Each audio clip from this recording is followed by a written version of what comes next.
Tēnā koutou katoa, haere mai ki tēnei hui, te iwi o rangitāne tēnā koutou.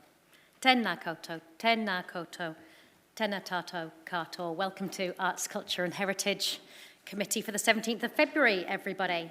I have the health and safety briefing in front of me, so I will share that information with you. The meeting is being recorded and will be on the Council's website. The meeting is also being live streamed on the Council's YouTube channel.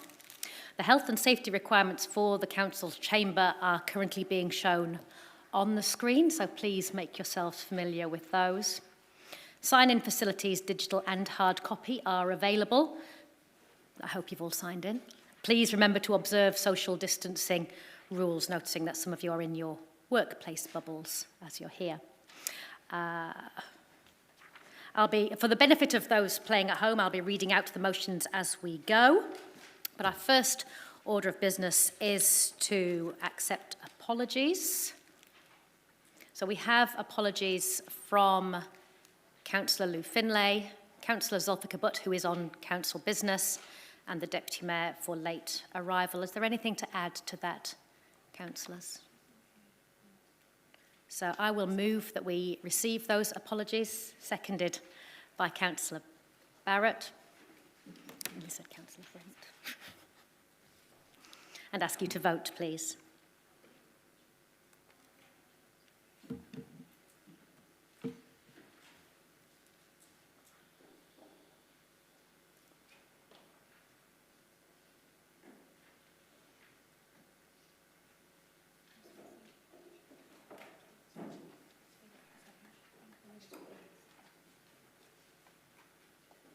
Votes in favour, none against, no abstentions. Thank you. Item 2 is notification of additional items. I don't know of any. So we will move on to declarations of interest.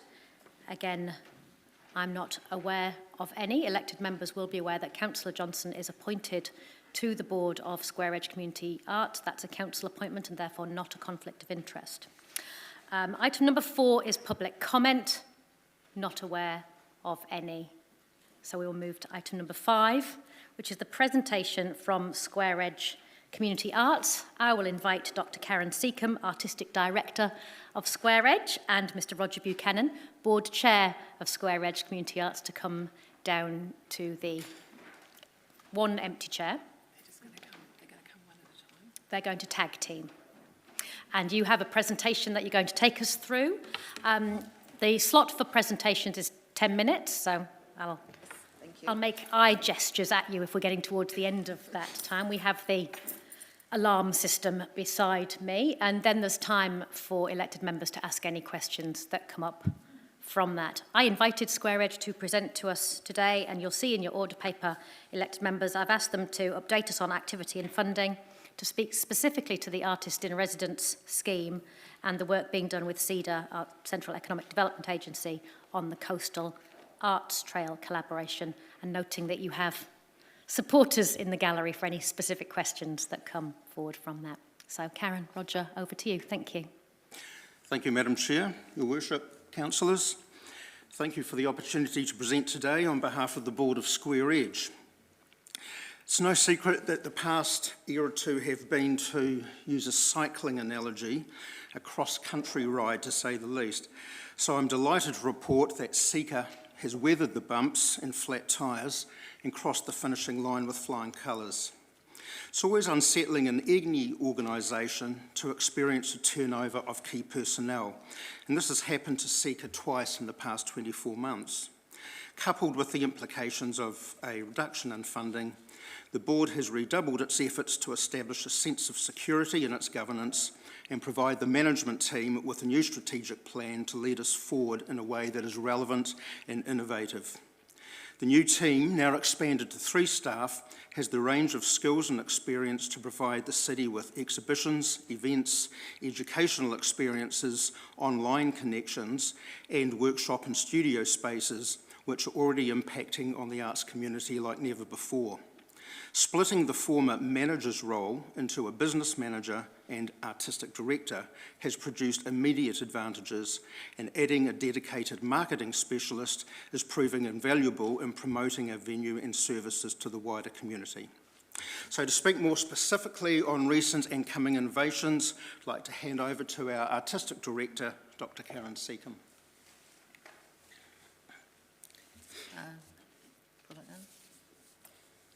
Tēnā koutou katoa rangatira mā. Ka nui te mihi ki a koutou kua tā mai nei ki te tautoko te kaupapa. Tēnā koutou katoa. Greetings to all of you who have come here today. Ko Karen Seacombe aho, ko aho te kai whakahaere toi o ngā mahi toi a te Hapori Square Edge. My name is Karen Seacombe.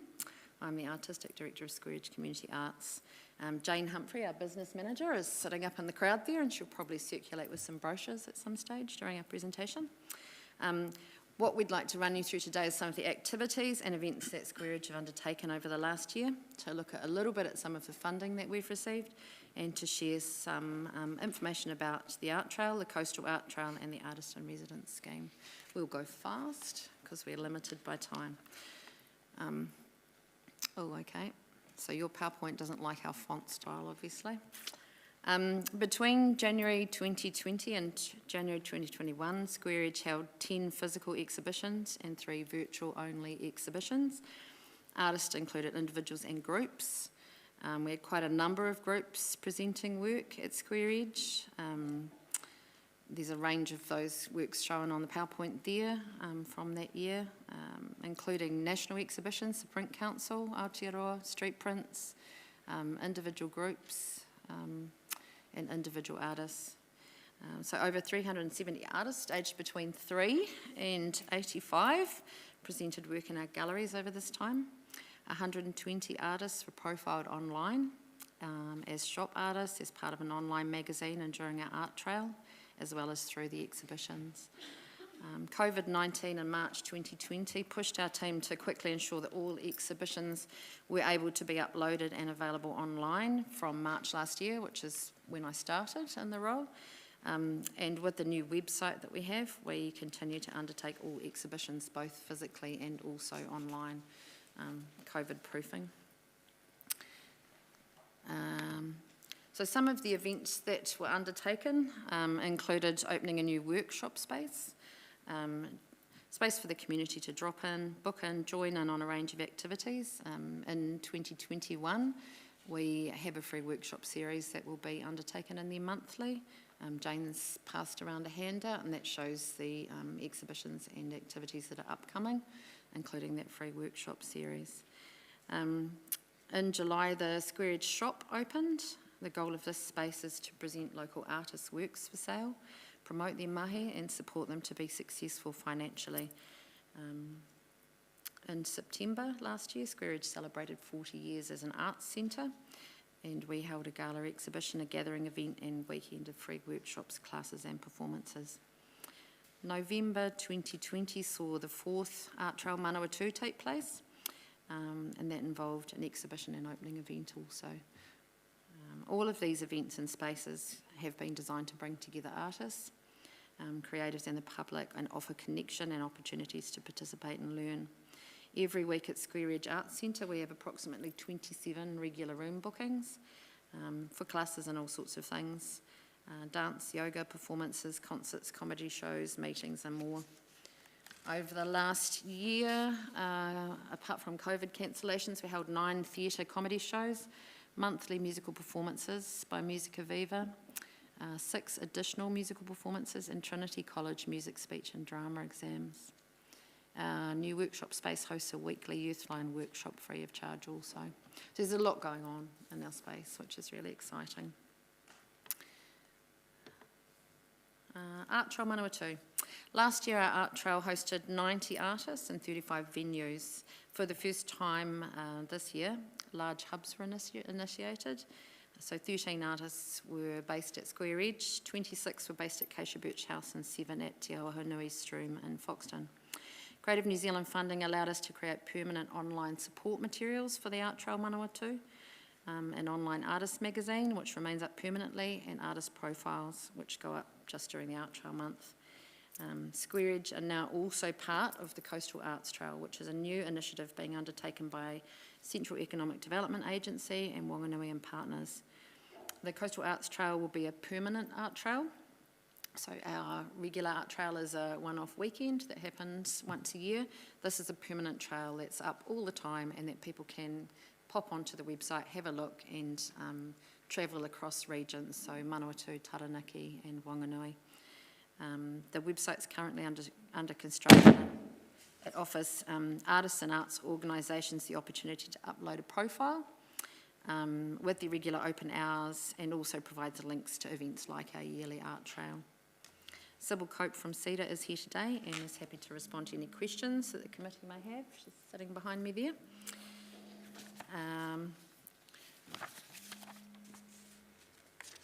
So funding. It's a little bit small. I'm not sure if you can see it, but as a not-for-profit organisation, all the projects that we wish to undertake require us to seek funding. 2020 saw Square Edge successful in achieving several grants, which has allowed us to improve our current offerings, undertake new initiatives and provide more user-friendly spaces. The Art Trail new website is there. We've got some new programs. I'm just mindful of the orange light. And we have ongoing website development and new resources happening.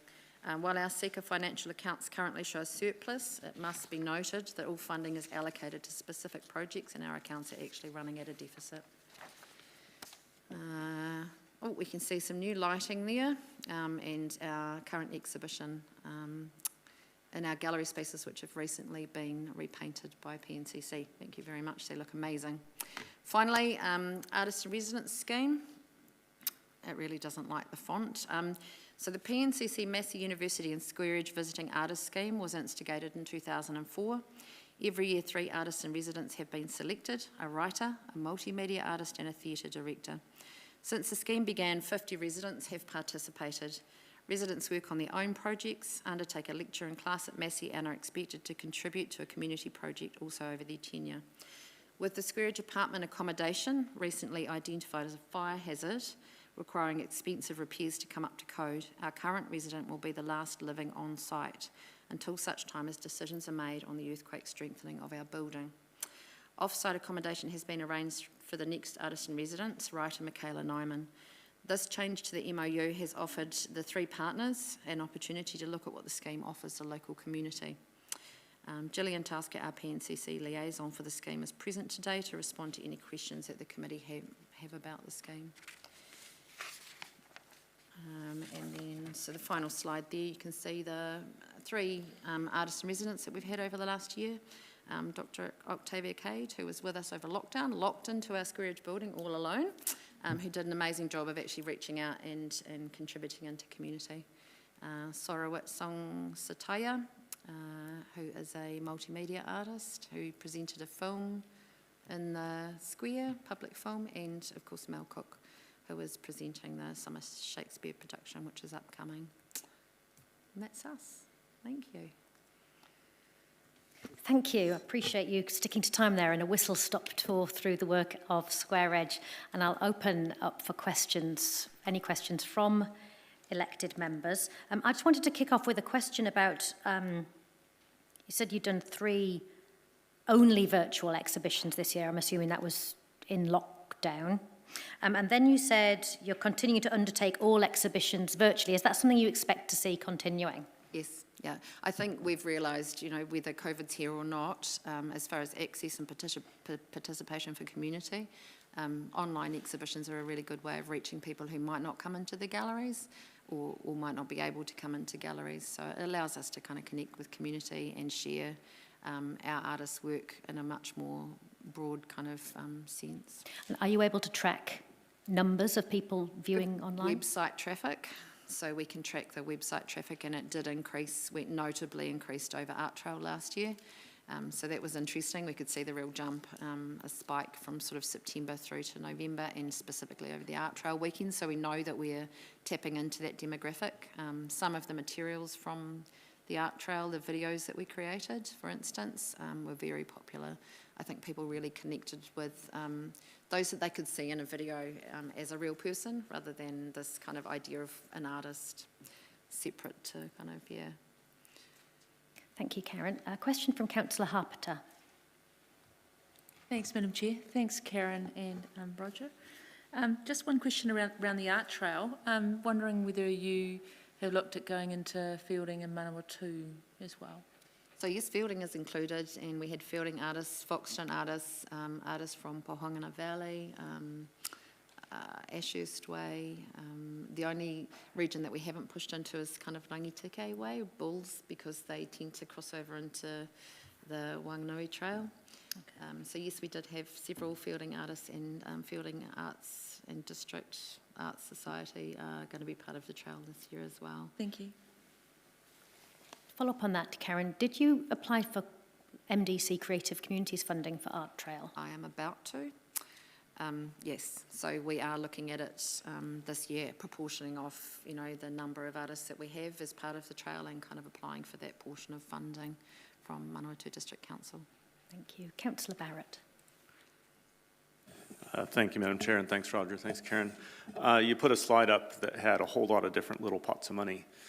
Just interested if you're tracking how much time it's taking to acquire those little pots of money, and also provide the compliance back, so that we'd be able in future to paint a picture of the actual cost of that approach. I'd like to say that we are tracking it, but you know, it is very timely. You know, we spend a lot of time on funding applications and reporting. We could sit down and work it out, because it's blocked into my calendar when I'm applying, so it wouldn't be something that we couldn't report on, and it's probably worth keeping track of. Yeah, thank you. Thanks, Madam Chair. Mayor. Thank you, Madam Chair. Thanks, guys. Really good, great work that you're doing. Just similar to Councillor Harpeter, that coastal arts trail, which includes Taranaki, Whanganui, and obviously the city, or Manawatu. Mm-hmm. Are you going to Horowhenua as well?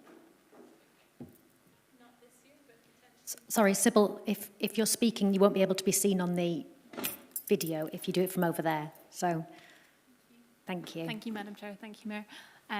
The intention is to grow the Arts Trail to be the lower North Island, but this year it's focusing with Taranaki, Wanganui and partners. French Taranaki and Wanganui and partners. And are we talking? Do you know some of the venues? Roughly what are some of the venues? Is the Sargent Gallery in it? Is it that sort of thing? Is it? Yep. So it's from museum level, Sargent Gallery, Lenlai, yep. Te Manua, and then it goes down to the community level as well. Right. Okay. Good. Thank you. Thank you. To follow up on that while I've got you there, Sybil, you said, Karen said, there's going to be a website, so when can we expect that? And then what other marketing will come around this so people know it exists? Sure, yeah. So the website's being built at the moment, and we hope to launch it to the public generally in April. And in March, it will be open for artists to, and the museums and galleries to submit their profiles to, and then they can update them themselves, include all of their events and information about what's happening. And then with regards to marketing, the three groups marketing it are Venture Taranaki, Wanganui Partners and CEDA. So it'll be happening in-house from us, the three of us working together, and then with each of our partners of the galleries and the museums as well, pushing it out. So we have a comprehensive marketing plan for that as well. Excellent, thank you. I wanted to follow up with a question about the Artist in Residence scheme, which 50, on our 50th, I think, Artist in Residence, which is quite something, but obviously a little, what was your analogy, Roger, bump in the road with the fire safety status of the building. So obviously Square Edge as a building is a council facility. So can you just explain to us or tell us more about how the Artist in Residence scheme will run if it doesn't have a residence? So currently council pay, I think, around $5,000. Is that correct, Gillian? Yeah, come on over, we'll grab another seat, there's a lot of us here. It's around $5,000 a year for us to administer the apartment, so that covers the car park, you know, power, lighting, internet, our support of that person staying in the space, and any upgrades to the apartment. That funding, we've agreed with Massey, will go across to supporting the accommodation independent of us, so we are actually no longer receiving any funding for that from council, because that's been redirected to cover the cost of the accommodation. So for us, it changes obviously the relationship of the three partners and the expectations of that community connection. So we have recently, I mean, just yesterday had a meeting about what that might look like for us all, and kind of laid out our expectations for what, I guess, in the near future, the residency scheme will look like. So Gillian's. will we maintain a community expectation in that programme? Maybe Very Gillian much could so, speak to yeah. that. In fact, it's been a good chance to reassert the need for that, because I think for our Square Edge team, we've often felt that the contribution made by the resident is more around entertainment. So there's a performance, there's a blog, there's a book published. It's entertainment for the public rather than actual engagement with the public, where they're benefiting from having a relationship, getting to know that person, having conversations, working on a project together, or even participating in a workshop. That has not been something that has been really happening very well. So for us, it's a chance to actually reassert that that is a really important part of the residency, to contribute back into our local community and those people. Yeah, it was an excellent opportunity for us all of the partners to get together and review the entire scheme. And so what we're doing is, over the next year, we will be undertaking some changes, and then we'll be able to do a good review in time for the renewal of the MOU, which comes up in June 2022. Will that be reported through council at all, Gillian? If you request it, we will certainly can do that, yes. Okay, thank you. Question from Councillor Johnson. Thanks, Madam Chair. I just wanted to get you to talk a bit, Karen, about the workshops, and because that's a new sort of initiative, and I knew that the first one was fully booked because I thought I was going to get onto it and I couldn't. So could you just talk about the workshops and what your sort of vision is with the workshops and connections with the community through that? I think for me, community arts is around accessibility, people being able to actually come along and participate regardless of financial kind of, demographic. So the free workshop series is being undertaken as part of our strategic priority funding. We are running a series across the year. We allocated the funding out and broke it down and worked out that we could run, I think, 18 workshops across the year alongside some other events and provide them free of charge, which is really, really exciting, and the community have responded really well to that. We have a lot of artists come in and run paid workshops, which can limit participation. Often they're expensive to run, even if we're subsidising the venue, which we quite often will do. So the free workshop series, I think you've all got brochures were handed out. So can I just, thank you.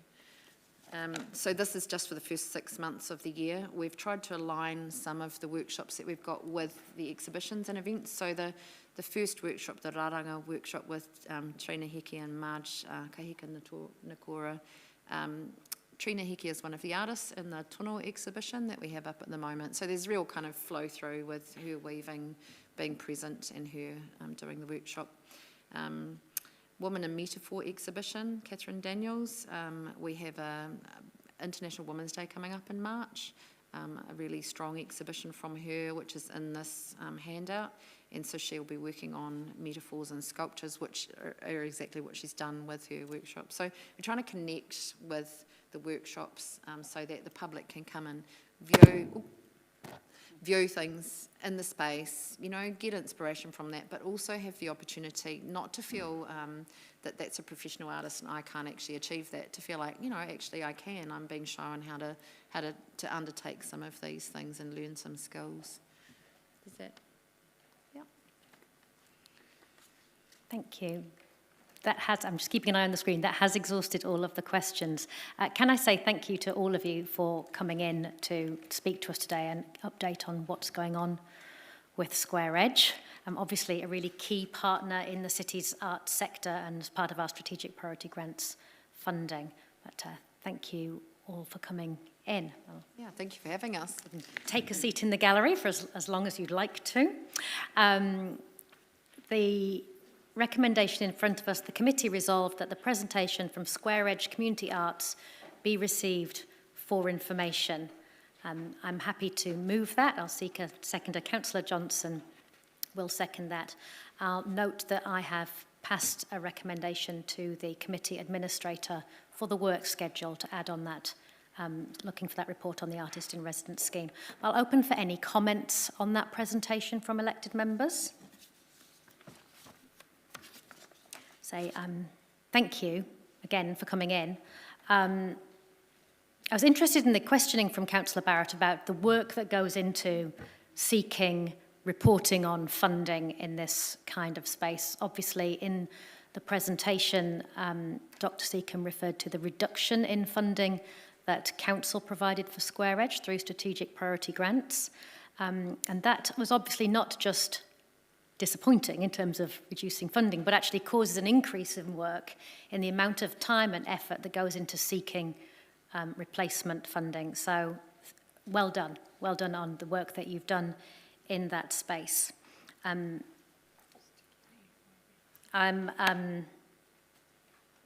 would say particularly I was so impressed with the digital presence for Art Trail this year.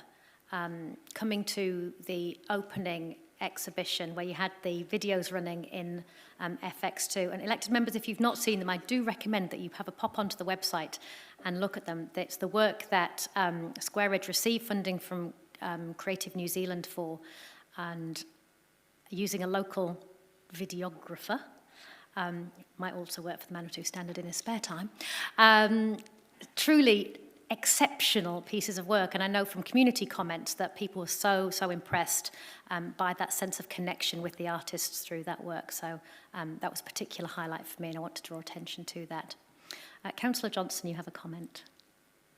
Yes, I just wanted to comment that I think one of the keys to the sort of rejuvenation and success at Square Edge has been the particular skills of the staff that have joined Square Edge, and I just wanted to say, that I think that Jane, Kayla and Karen have done a fantastic job and really lifted the whole presentation and performance of Square Edge Community Arts in a very short space of time, so I just want to acknowledge that publicly. I'd agree. Mr Mayor. Thank you, Madam Chair. Like Councillor Johnson too, I just want to offer my congratulations, and of course your 40th, and just been, and especially you are doing a good job, and I think there has been a real lift in performance, and it's been quite noticeable at a board, management, staff level.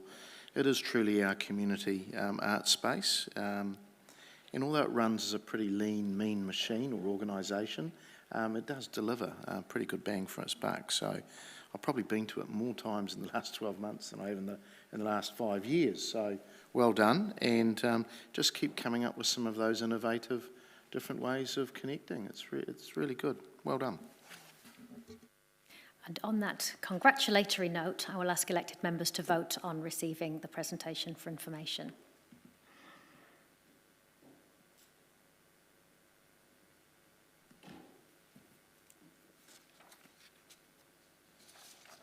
Carried unanimously. Thank you very much.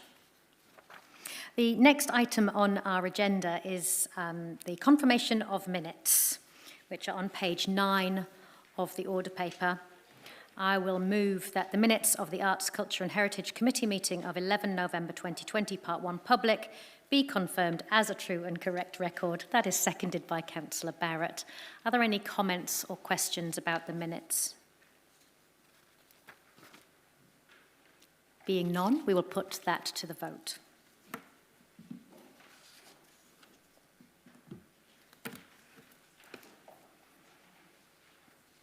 Carried unanimously. Thank you. Item number 7 is the Te Manawa 6-month report, 1 July to 31 December 2020, on page 15 of the order paper. And I won't invite Hannah.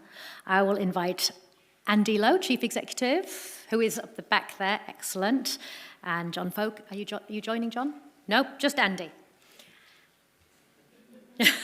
Andy and whoever he plucks from the audience to come and present the 6-month report. There is an officer report which we'll take as read. It reflects Te Manawa's report itself, so questions on the officer report can be directed to Andy as Chief Executive.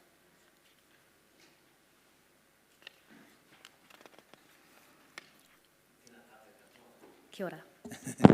Kia ora, everybody. We've just got a presentation, a little video to show what we were up to over those months. So if that can happen, that would be really awesome.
Tēnā tātou, ngā mihi nui kia koutou, I runga I te kaupō te rā, a he mihi tēnei ki rangi tāne, I rātou kia koutou ngā kaunihira o Papaioia, Palmerston North, nō reira tēnā koutou, tēnā koutou, tēnā koutou katoa. Well, thank you very much for having us here today. That was just a quick run through of some of the things that happened between July and December last year. The team recently have just moved straight back into level 2, so I really wanted to acknowledge their preparation and also all of your support for that and our manuhiri over this time. They are really tricky times for all of us, and The key seems to be, as Karen was saying, in connection and relationship. And I want to, thank you all again for all of your support over those things.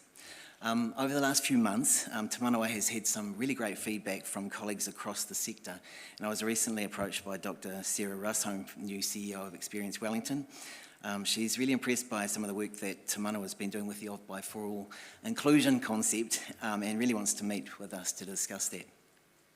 Some of you might recall that Te Manawa was invited by Nina Simon from Santa Cruz in California to an all expenses paid trip to Santa Cruz, including flights and accommodation, to take part in the participatory program that they run over there. And we were the only venue from the Southern Hemisphere to be included with them in that one. Colleagues of mine from the board of Te Papa and staff from Te Papa and other museums have been talking about the work in the diversity space and some of the things that we've been thinking about doing. I was invited, including my family, by Dr. Elizabeth Kirikiri to attend her maiden speech at Parliament last week, and we even took our poodle Bichons, Charlie and Baxter. They weren't allowed into the beehive, but they do feature on the steps of Parliament. Massey's newly appointed Diversity Inclusion Officer, Connor, has reached out to Te Manawa, and we did some keynote speaking for the Alberta Museums Association in this period last year too. Te Manawa is a broad church. Palmerston North and the Manawatu is a rich and diverse city and region. We're constantly reaching out to people and communities with a view to Te Manawa better reflecting the diversity of our region. On that note, we were very excited to, just before Christmas, sign the agreement with Rongomo Productions for a deeper relationship with Rangimari and Marae to enable the trialling of a tourism trail between Rangimari and Marae and Te Manawa. And we're really excited to see this happening. The exhibition Bugs, which you saw on the presentation, our Backyard Heroes, had almost 25,000 through to the end of December, and school bookings are almost full until the end of the exhibition in April. Tomorrow we open the Children's Holocaust Memorial Exhibition, such a heavy subject with a strong message about upstanding and bystanding. There are really strong school bookings for that too. A review of the learning strategy has been completed and implementation is well underway, and we're awaiting notification from the Ministry of Education in May about their intentions for the future of the LEOTC program, Learning Outside the Classroom. We recently put in applications for significant funds to Ministry of Culture and Heritage and Department of Internal Affairs for learning opportunities. One of them we thank you for your support in. I just wanted to talk a little bit more about the Ministry of Culture and Heritage project, which is a 5-year project called He Kite Toi. And with this one, Te Manawa is seeking to create and implement a capability framework to scaffold learning and support artists coming through secondary schools and tertiary study years to become arts practitioners. Our intention is to strengthen positive career outcomes arising from creative education pathways in that way. And through He Kite Toi, participants will be equipped with knowledge, skills and relationships to manage their practice and career in rapidly changing environments and to be proactively responsive to evolving operating conditions as these arise. Really wanted to thank you for supporting that application again. I know Heather had to pull off the road to sign the final document, so thank you very much for that. The Potama project, just wanted to touch on that as well, which is a 1-year project that we've applied for funding for from the Department of Internal Affairs. And the core outcome of Potama is the shared experiential development of a foundation to build connections that support a resilient, knowledge-rich, self-sustaining and growing community of creators, makers and producers. As you know, Palmerston North has a diverse range of industries and people which thread into the fabric of our stories. These stories are the taonga of our community and are the foundation of connection between us. The Potama project provides for the development of facilitation, teaching and learning opportunities to anyone in the maker, creator, producer community wanting to share their knowledge. And Department of Internal Affairs will notify us in March about the success of that one. During that period of time, this July to December, the Forward exhibition program was solidified. And we had a couple of highlights, as you know, Toi Oho 25 years, Ki Mua Ki Muri, exhibition opening in September, and the Bachelor of Māori Visual Arts show of graduates were highlights as well. The revamped Kids TM is now called Tamariki, that launched just before Christmas holidays, has been hugely popular too. We're now excited to be embarking on a visitor market research project, which will start in March, which will better enable us to analyse our visitor makeup, who's coming and why. And we've started with research on the Te Awa exhibition to assist with a new concept for that space. We have a draft business plan and we'll be workshopping that over the next few weeks, and a fundraising and relationship strategy is also underway. The wellbeing implementation plan is underway, and the vision workshops led by the team have crystallised the vision. That second quarter was marked by some great third-party revenue notifications. We had a bequest from George Deere for 90,000, a notification from the Central Energy Trust of 172,500 for lighting upgrade in the exhibition spaces. Also, we've just had approval of a new MOU with UCOL for 15,000 per year for 3 years. So exhibitions coming up. The redevelopment, as I touched on, is in the concept planning stages for Te Awa, the conservatory and Dino Dig, with designs to be put forward next financial year. And we have an exciting range of interactive and cross-generation exhibitions coming up, including 2 shows from the UK, Mechanical Cabaret, and a high-profile international photography show, which is the World Wildlife Photographer of the Year. So finally, I just wanted to thank you again for your support and energy. He mahi mahana kia koutou katoa I rongo I ēnei wā āhua wangawanga o kōwhiore te kaumā iwa. Nō reira, tēnā koutou, tēnā koutou, tēnā koutou katoa. Kia ora. Thank you, Andy, for coming in to present. So I will open up for any questions from elected members. I'd like just to kick off, Andy, you mentioned your visitor research project. And I noticed in your presentation there was some comments from visitors. So can you tell us more about what you're planning, how that's going to happen, and how that's going to be different to what you've been doing already? So this will be an intensive project that will absolutely focus on the process that Te Papa uses, for instance, around embedding, around investigating more deeply how the public are using our space and what they want and what they are expecting for the future in terms of museum spaces. And will that enable us to drill down to where, say, for example, where people come from or how long they spend in the space? Absolutely, yep. Okay, good. I will look forward to that. And the MOU with UCOL, what is that to do? Well, it recognises what we already do with UCOL. We have a similar philosophy around trying to attract people and in terms of people wanting to or studying at UCOL, showing the sorts of things that they do behind the scenes so that people can see those things in action before they go there. Then that's one of the big foci for us. So we bring things that they do, they will teach, will provide some of the courses, or do some of those out of Te Manawa as they have done before. Yeah. And is that part of that strategic partnership work that you were talking about? Okay, thank you. Councillor Barrett. Thank you, Madam Chair, and thanks, Andy. Pleasantly surprised to see the visitor numbers through the second half of last year being as high as they were. Obviously, we know some of the things that happened last year that impacted people going into public spaces, and just wondered if you could give us a bit of, I guess, context and reflection around that and any understanding of whether that momentum is carrying into 2021. Absolutely. Kia ora, Brent. We had some good shows, and with the Forward program, we expect that to continue.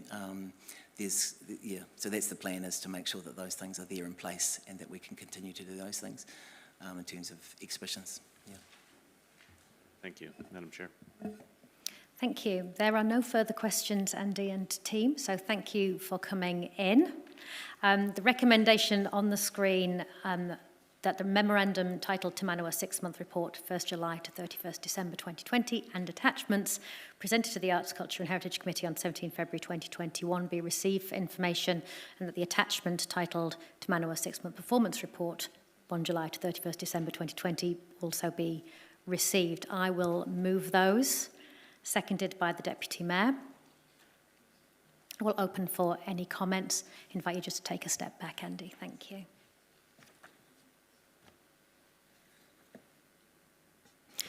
It's always a pleasure to receive reports from our CCOs and be able to say in public thank you for the work that you do, and particularly reflecting on the difficulty of being community-facing and open to the community at a time when, as Councillor Barrett alluded to, there's been significant nervousness about being out in public.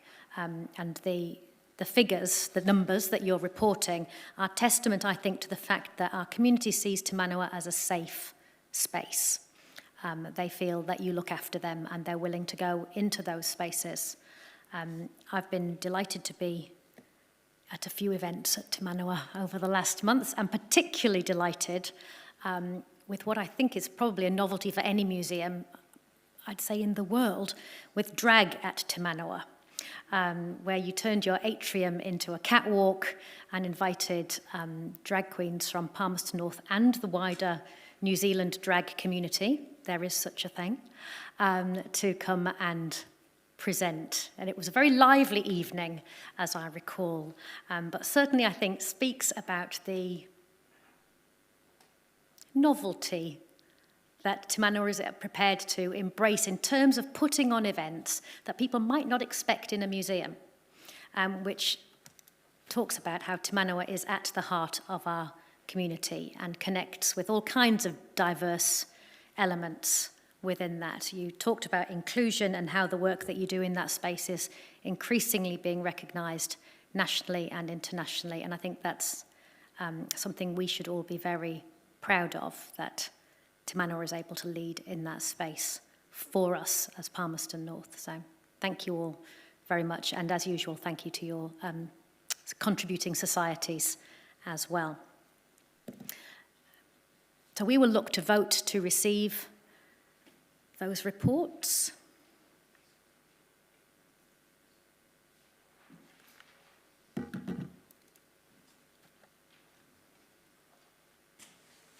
And that is carried unanimously. Thank you. Thank you, Te Manawa.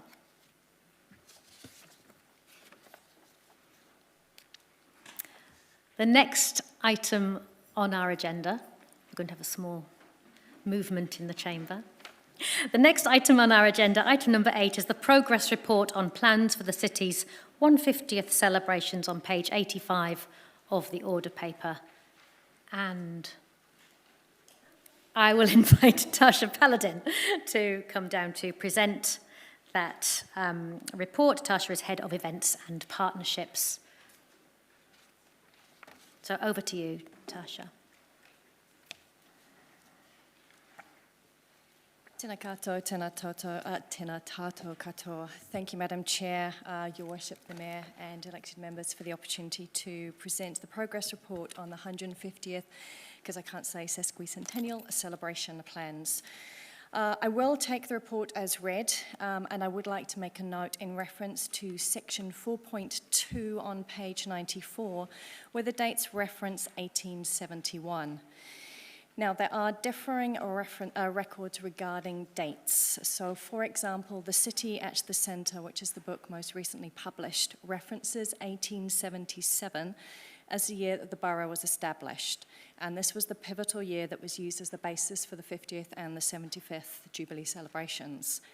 The New Zealand History Online references 1873, when it was decided to append the word North to the name.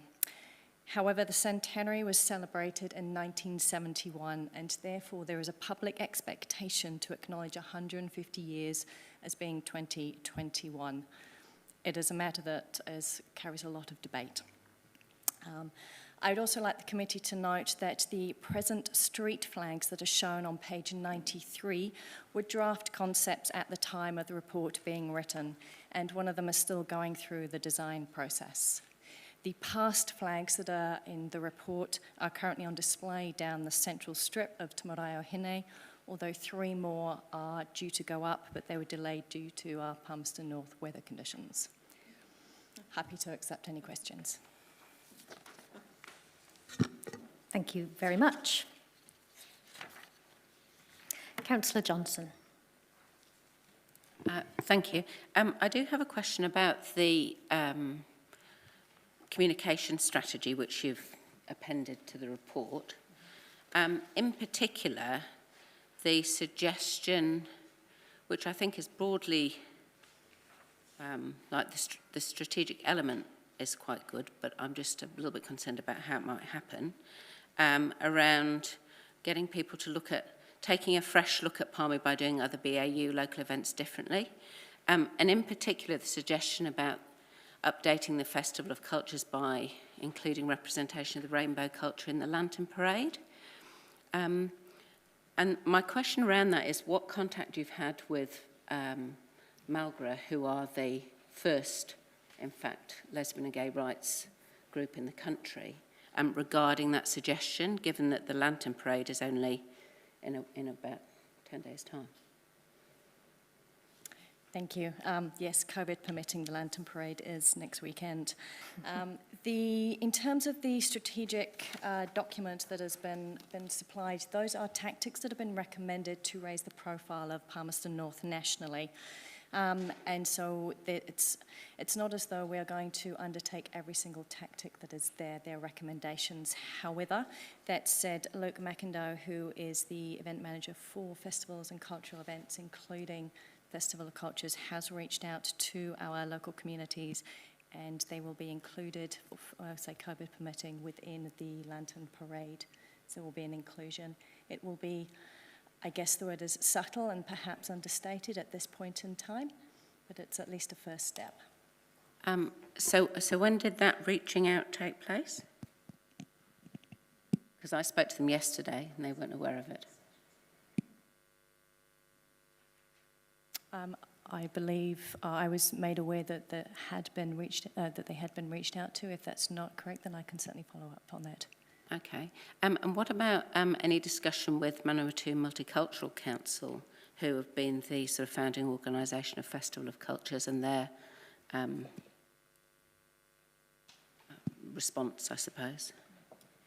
So we partner with Manawatu Multicultural Association to deliver this event, and they have been, so we have, I think it's weekly or fortnightly conversations, and there is an organising committee of which everything runs through and nothing is done in isolation. So if I can just, through you, Madam Chair, just clarify around that public relations plan, it was purely on the opportunities that were provided, that were seen as providing a national reach for public relations around the 150th. So some of those activities are suggestions rather than proposed activities to be completed. So there were opportunities to achieve national promotion around the 150th. So that's in terms of the questions by the councillor, that is just to clarify what that document is about. Thank you. Okay, I'll leave it there then, thank you. Councillor Beattie. Thank you, Madam Chair. Thank you, Tasha. The City and Business Stakeholders event is over a third of the budget, and I see that it's capped at $300 for the Regent, which sort of equates to about $200 per person. And I was wondering, why have we limited, when the capacity of the Regent is 1,400, why have we limited it? Thank you for your question. In terms of the capping of the capacity, it's there for two reasons. One, in that the Regent will not be set out in the traditional format of the audience sitting in the stalls. There will actually be, I'm going to give the game away, they will actually be up on the stage at tables. By capping at 300, that also allows a very quick and easy pivot to level 2 should we need to deliver the event under different circumstances due to COVID. In terms of the price proposal, took guidance at the previous steering committee, which was about a couple of weeks ago, where it was suggested that 195 should be inclusive of GST, not plus GST, and so there isn't a rework that's required of the budget just to see what that comes out at. Okay, thank you. Councillor Barrett. Thank you, Madam Chair, and thanks, Tasha, just actually picking up from where Councillor Beattie was for one of my questions, and then another line of questioning as well. But around that stakeholder event, is the 60,000 sort of the whole cost of the event? We are trying to keep within that budget as much as possible. However, at this point in time, it's been identified that we may need to go and seek external sponsorship to the tune of about 10,000 to 15,000. The budget is continually being reviewed. So that's not something that is fixed at this point. But, okay, thank you. And then, so to be clear, though, the $60,000 is coming out of the ratepayer's pocket effectively? Correct, out of the program that is assigned for this project, yeah. Great, thank you. My other question was just around, I suppose, the way that the program events rolls out to the community, and to, I guess, my reading of it, it seems quite disconnected from Tangata Whenua and celebrating the longer heritage of humans in this place. And just wondered if you could comment perhaps on whether that is a reasonable assessment of the sesquicentennial program that's been established, and how we might respond to community members that have concerns about that.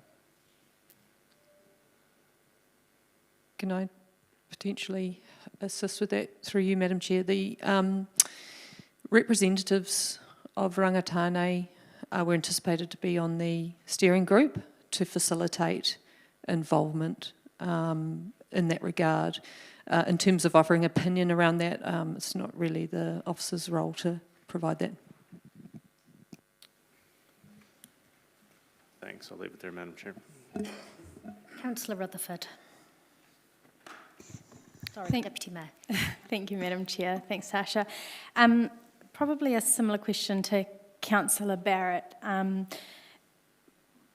That's probably what I'm hearing most from the community is that we're celebrating 150 years of Palmerston North and essentially European settlers in Palmerston North.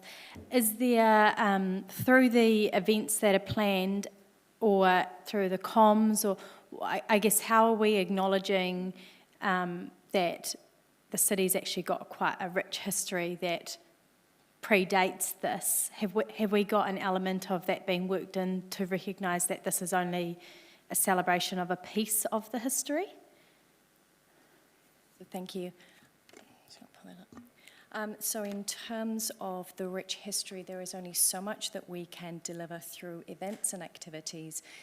If you look at the strategic document in terms of the marketing, there's also a communications document as well that outlays there is so much more to be done through storytelling and activities, and that is going a lot deeper into our rich history, which goes, way beyond just 150 years.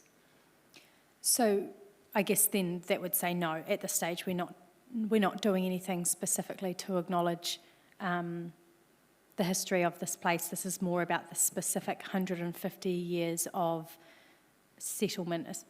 The Mayor looks like he might have a comment on. Sorry, I don't know if I'm explaining what I'm asking properly, but I'd be interested in the Mayor's Through you, comment. Madam Chair, could I just perhaps help As answer? Chair of the steering group, Mr Mayor, very welcome to comment. Thank you. So look, we identified as a steering group that it had to be inclusive, way more inclusive. So I'll give you an example of the book.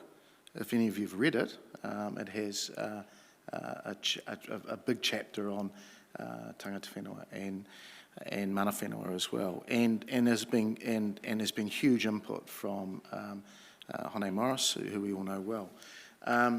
With events, it has been difficult to line everything up.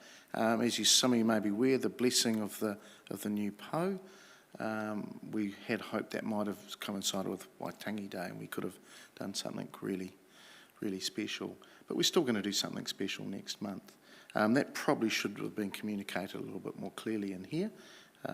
And we're trying to talk to Chris Whaipu, who we all know well, about what other opportunities there may be.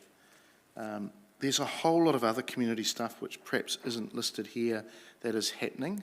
We have the Seed Fund, and that's where other community events, whether it be the New Zealand Filipino Festival, through to the Acacia Birch concert that was on just recently, through to the Model Railway wanting to do something. Any community group, any sector group that wants to do something, we can perhaps hero up through that seed fund. Remembering the budget is quite limited, and we've already allocated some money to the book that's gone.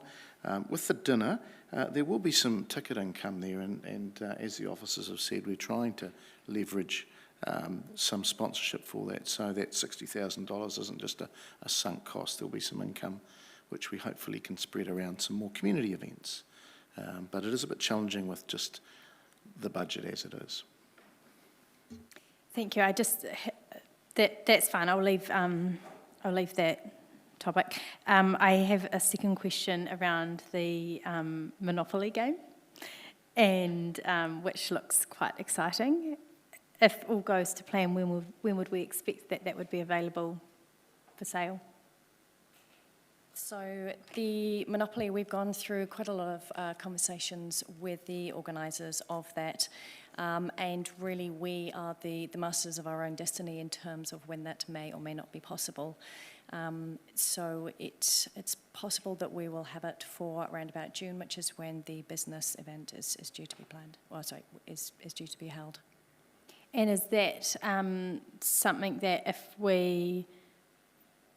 Obviously, there's figures around how many are purchased to sell. If that is a big success, that's something that can be reordered once you've essentially had the design and everything confirmed? I believe that is the case. I must just clarify that whilst we can influence and help shape how the board looks, it's not our intellectual property as such, and that would sit with Winning Moves, who are based in Australia. Without our support to the board going ahead in terms of providing contacts and city content and so on, there won't be a Palmerston North Monopoly board. That's not something they would go through and do independently. Okay, thank you. Just to follow up on that Monopoly question, Tasha, I'm very excited about the exciting opportunities for launch activations. Is that something you could say more about, please? Yes, Madam Chair. So with Winning Moves, obviously they are they hold the international license for this side of the world to produce Monopoly, and with that they also hold a number of assets, including the very famous Mr. Monopoly character outfit. They would support us in terms of any marketing push for that, providing us with the outfit, providing us with floor stickers and so on that could be placed around Te Marae o Hine, if that was appropriate, in order to turn the space into a giant Monopoly board, for want of a better phrase. Thank you. And I just wanted to ask a question about the 150 Tohu design. So I want to recognise Warren Warbrick, who's in the gallery today, who has been involved in that design process. I wonder if you could just talk us through how that's worked. So we approached Warren to come up with a design. I wasn't part of that briefing process, but he was approached. He provided us with a couple of options, which the communications team or the design team subsequently made some adaptations and adoptions. So the logo, the tohu that you see as part of this report is a council, is embellishment the correct phrase of your original work? Would it be fair to say that the tohu that is represented now is a council embellishment of your original piece of work? Oh, yeah. Would it be fair to say the tohu that is presented now is a council embellishment of your original piece of work? Yep. Thank you for that. A question from Councillor Beattie. Oh, thank you, Madam Chair. Just to follow up, because I must have misunderstood with that dinner. So is that a ticketed event? Okay, thank you. We're done. Okay, that brings us to the end of questions. Thank you, Tasha, for that. So the resolution is the memorandum entitled Progress Report, Plans for the City's 150th Celebrations, presented to the Arts, Culture and Heritage Committee on the 17th of February 2021, be received for information, which I am happy to move. Would seek a seconder, Councillor Harpeter. Thank you, fellow steering group member. I've also given the committee administrator a second recommendation that I want to bring up here, simply to clarify some of the language in the report. So I've put up a separate recommendation that the committee notes the tohu or logo, it's disappeared, for Palmerston North 150th celebration is based on a concept council requested initially from Warren Warbrick. The dates and final design were a council adaptation of that concept created by Toy Warbrick, a bicultural arts practice. That just reflects some concerns that came through from the community, just about how our public documentation reflected the process that we've been through. And I think the officer has clarified that. Councillor Harper, would you be happy to second both of those? The Mayor will second that.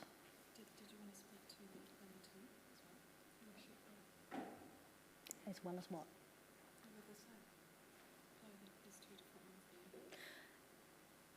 I'm going to take these together and open up for comments on either. Mr. Mayor. Thank you, Madam Chair. Look, if I could just reiterate to councillors that our program's still moving a little bit, and I appreciate the questions and perhaps some comments at the end of them. It's important that we do celebrate just being here. Rangatane and also Europeans that came later. It's as some of the strategy around the communications, it's a good opportunity to lift Palmerston North's reputation, our profile as a city in all sectors, in all areas. And the 150 just gives us a little bit of an edge when we're talking to other people. So it started with the book, it started with the New Year's Eve celebration in Te Marae Ahine in the square, and it'll continue right through the year. And we're going to try and connect to as many different parts of our community as we can. And just like to acknowledge the team and behind there, the steering group members as well. Thank you. I've just realised what the administrator was trying to tell me was there is another recommendation. Is that, yes. Can we see the other one? Yes. That the C report to Arts, Culture and Heritage Committee in August 2021 with an update on the 150th celebration programme, and to the committee in 2022 with a review of programme delivery costs and outcomes. This is just tidying up the next steps in the report, which just said that they would continue to be reported through committee. Councillor Harper, are you happy with seconding that as well? Good. Councillor Barrett. Thank you, Madam Chair. My comment would relate mostly to the second recommendation in front of us and recommendation number 2. And I suppose building on what the Mayor has commented on, I have had a significant level of disquiet, I suppose, around the extent to which it has appeared, at least on the public-facing side of this events program, to be disconnected from Rangatane. So I'm really pleased to hear that the program's still shaping and that there's some opportunity there, and would acknowledge as well, as the Mayor said, that the book, and for those that have the opportunity to delve into it, it does contain some good content there, but I'm thinking in terms of a lot of the more public-facing and event-oriented stuff needing to have that flavor in it as well. I feel that, as a city, we've continued to grow and are doing a good job in many cases of celebrating that partnership with Rangatane and recognition of the other Māori in our community, and we'd really like to see that flavor coming into this program as it is delivered over the course of the year. I accept that, there are limitations on budget, but fundamentally there's questions around prioritization in terms of how we prioritize even a limited budget to deliver in that way. Madam Chair. This, the 150th celebration, I think, as the Mayor said, does provide us with an opportunity to shape how we tell our story. One of the things that I think has come out strongly through the work of the steering group has been a focus on looking back, what that means for us looking forward. And I think we would all want to be really clear that Rangatane predates our European settler experience here in Palmerston North, but are an important partner in how we view the future of our city. And we wouldn't want to do this without proper recognition of Rangatane's contribution. And perhaps to give an indication to officers, that's certainly something I would like to see coming through in the August report as to how that is being worked through in this programme. The Seed Fund is an exciting opportunity for our community to get involved in telling us how they would like to celebrate their part in this story, and I would encourage us all to send any interesting offers in that direction. There is some small amount of money there available. And I am excited about the monopoly idea. That wasn't something we'd thought about in the beginning. It's been an exciting commercial opportunity that's come forward as part of this conversation, and I think will give a unique point of difference that will be, I think, the thing people remember from the sesquicentennial celebrations. Certainly, the centennial celebrations have an important part in our city's history. People remember that quite clearly, and I'd hope that whatever we curate for this year, the community remember that in the same fond way as they remember the centenary celebrations. So I will ask you to vote on those 3 recommendations, please, resolutions.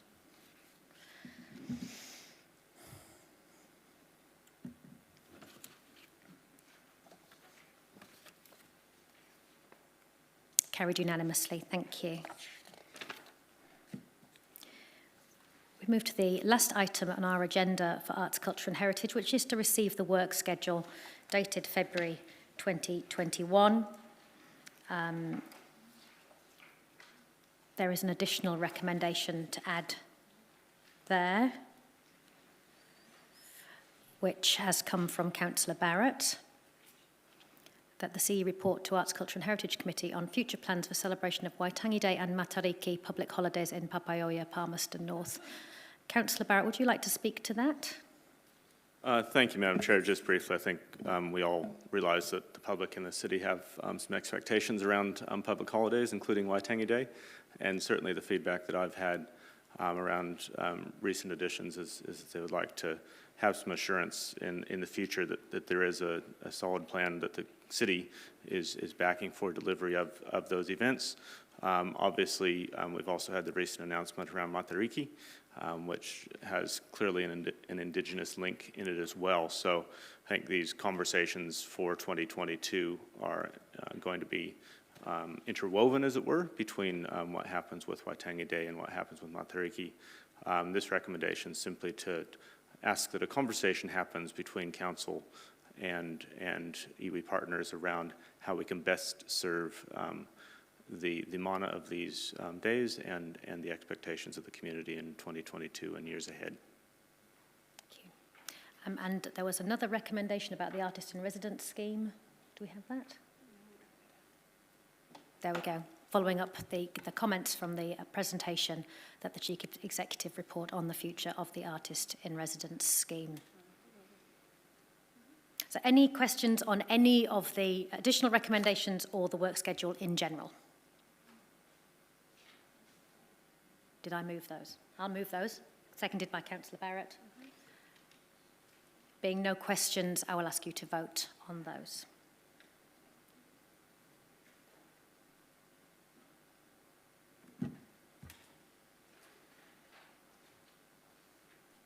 Carried unanimously. Thank you, everybody. Nō reira ngā mihi nui ki a koutou, e ngā mana, e ngā reo, tēnā koutou, tēnā koutou, tēnā tātou katoa. That concludes Arts, Culture and Heritage for today.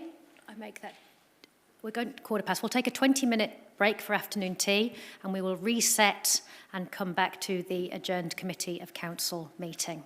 Thank you all.